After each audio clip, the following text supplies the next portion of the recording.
สบายดีพี่น้องวันนี้ก็บ่าวจอมสิพาพี่น้องไปเที่ยวเบิ่งภาพบรรยากาศงามๆสวยงามเนาะใหม่ๆเปลี่ยนสีเนาะพี่น้องไปนำกันเลยพี่น้องนี่ BM ประจำใจพี่น้องไปได้ทุกที่ทุกทางเนาะพี่น้องเนาะไปเบิ่งนำกันเลยพี่น้องนี่ภาพบรรยากาศสวยๆงามๆพี่น้องสุดยอดเลยช่วงนี้ก็หนาวๆเนาะพี่น้องเนาะบรรยากาศเริ่มหนาวแล้วพี่น้องเป็นช่วงฤดูใบไม้ร่นเนาะพี่น้องเนาะฤดูใบไม้เปลี่ยนสีพี่น้องเหลืองงามอยู่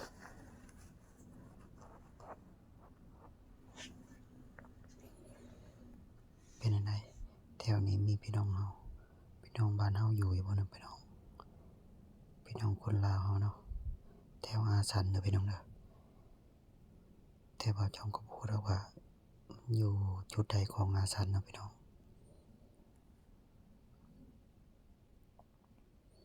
นี่มีลมพัดเบาๆพี่น้อง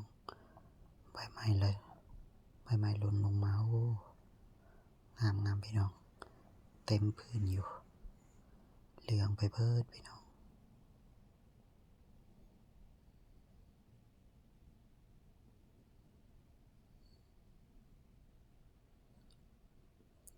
วิว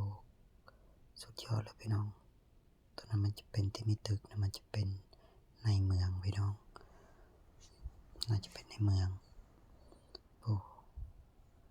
ทางกลางมันจะมีคลองน้ำข้างลุ่มนะมันจะเป็นเส้นทางขี่รถถีบเด้อพี่น้องเด้อข้างเทิงนี่เพิ่นจะให้ขี่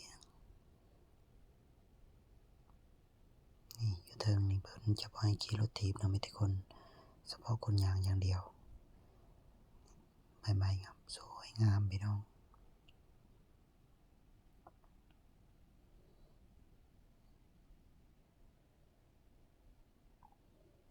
ถ้าสองภาคทางเขาเจ้าจะปลูกต้นไม้เรียนกันไปแถวพี่น้องเป็นอุโมงค์ดี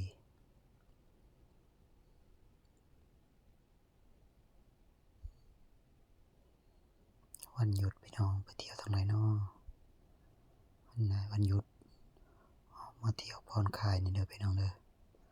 ระบายอารมณ์ความเครียดในการเฮ็ดเวียกเฮ็ดงานเฮ็ดเมื่อยหลายกับการเฮ็ดเวียกนะพี่น้องเนาะก็ออกมาเที่ยวนี่พี่น้องเพื่อระบายความเครียดออกไปเพื่อให้ลืมความเครียดกับการเฮ็ดเวียกนะพี่น้องเนาะ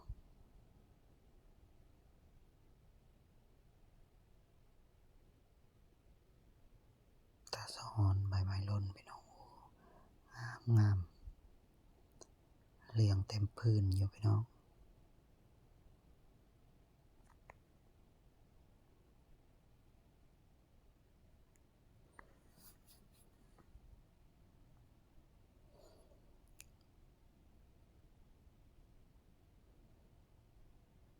นี่ข้างลมมีคนขี่รถถีบอยู่พี่น้องทางลมโอ้ใหม่ๆโอ้สุดยอดเลยเหลืองเฮออยู่พี่น้องงาม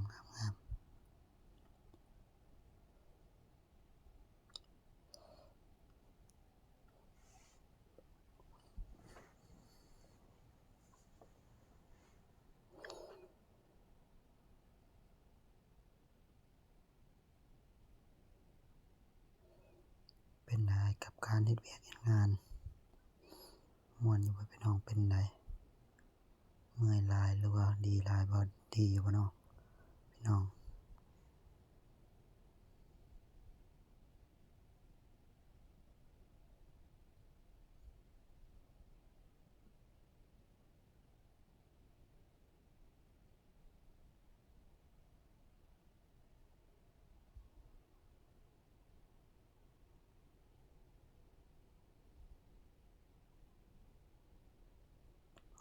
ริมเข้มทาง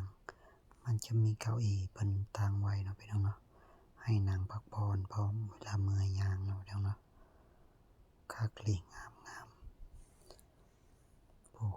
ไหมโอ้สุดยอดพี่น้องงามเลย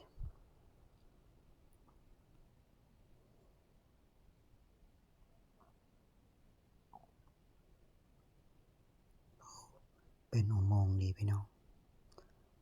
เพิ่นปูทางสองข้างแล้วกิ่งใหม่ๆมันประจบกันอยู่เครื่องกลางนะพี่น้องมันก็จะเป็นคืออุโมงค์ไปเลยคัก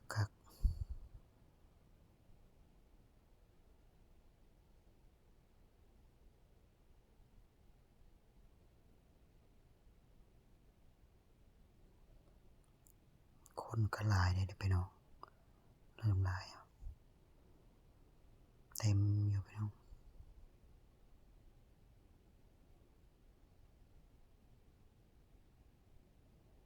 นี่กลางนี้มันก็จะเป็นร้านอาหารรวมแล้วร้านอาหารแล้วก็มีห้องน้ำด้วยทางน้องเลยทางข้างนะนี่ต้นนี้งามพี่น้อง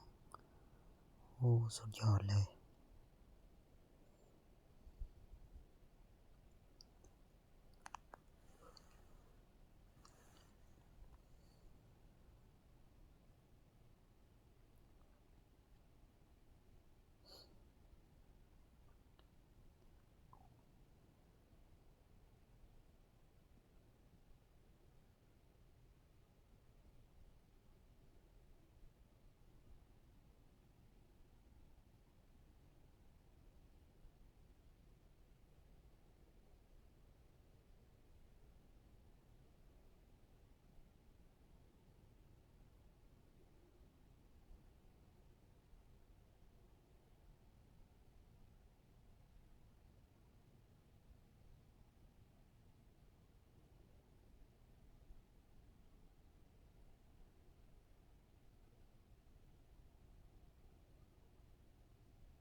ใบไม้มันหล่นลงมาพี่น้อง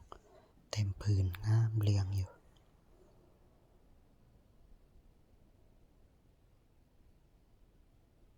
นี่ตัวขาวๆ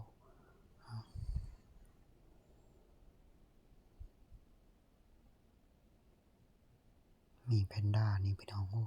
ตะแพงขาวๆนี่หมอนคายของกินพี่น้องทางกลางเนาะงามเลยนั่นก็จะเป็นในเมืองแล้วพี่น้องนี่คลิปกับพ่อจอนก็จะสิ้นสุดลงแล้วเนาะพี่น้องเนาะอย่าลืมกดไลค์กด Subscribe เพื่อเป็นกำลังใจให้บ่าวจอนไว้ด้วยพี่น้อง